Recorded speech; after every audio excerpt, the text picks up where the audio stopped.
Баярлалаа мэдээ үргэлжилж байна. Онцгой байдлын ерхий газарт 2025 он гарсаар нийт 2155 удаагийн гамшиг ослын дуудлага бүртгэгджээ. За үүнээс 1859 дуудлага нь ой хээрийн болон орон сууцтай холбоотой галт төмрийн дуудлага эзэлж байна.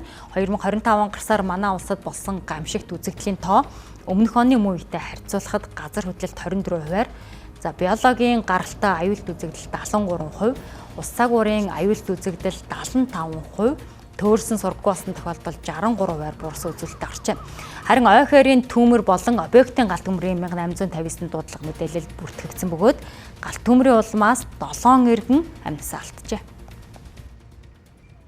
За геологийн гаралтай аюулт үзэгдэл буюу газар хөдлөлт бол нийтдээ 25 удаа бүртгэгдсэн. За одоогоор бол сургуулийн дээвэр цуурсан, байшингийн дээвэр цуурсан гэх мэт ийм хохирлоос илүү бодит тохирол бол одоогоор учраагүй байна. За ус цагуурын гаралтай аюулт үзэгдэл буюу халиа тошин, салхи шуурга, шар усны үер, цас нойтон цас орж зам даваа хаагдах одоо цасанд боогдох зэрэг нийт 38 удаагийн тохиолдол бүртгэгдсэн.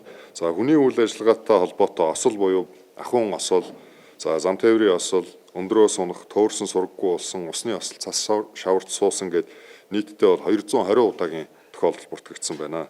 Биологийн гаралтай аюулт үзэгдэл буюу одоо мал амьтны гоц салдварт өвчний тохиолдол бол 13 удаа бүртгэгдсэн. За ингээд нийт бүртгэгдсэн тохиолдлыг өнгөрсөн оны мөн үетэй харьцуулахад бол 6.8%-аар өссөн дүн мэдээтэй байгаа. Сэлэнг аймгийн 90 суманд буюу энэ өчтөр хэвлэл мэдээлэлээр яваад байгаа Минжи хангаан төмөр гэж яригдаад байгаа. Энэ төмөр дээр бол үндсэндээ одоо зүүн талыг бол бүрэн унтраасан, баруун хэсэгт тархалттай байгаа хэсгийг хязгаарлаад ингээд зураг тавиад төвшөө бүрэн унтраах үйл ажиллагаа явуулж.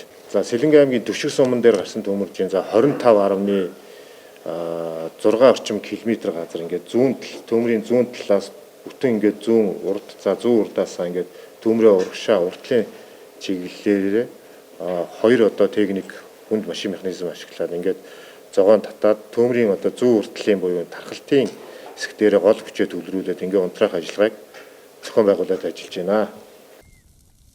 Өнөөдрийн байдлаар Сэлэнг аймагт асаж байгаа хоёр төмөр нь техник технологи ашиглах боломжгүй айнгуунд дэгдсэн учраас унтраахад хүндрэлтэй байна. Гэвч онцгой байдлын ерөнхий газраас эдгээр ой хээрийн төмрийг зурманд оруулахаар ажиллаж байгаа бөгөөд байгалийн гамшигт үзэгдлийн давтамж ихсэж байгаа энэ үед иргэн бүр сонор сэрэмжтэй байх шаардлагатайг онцгой байдлын ерөнхий газраас анхаарууллаа.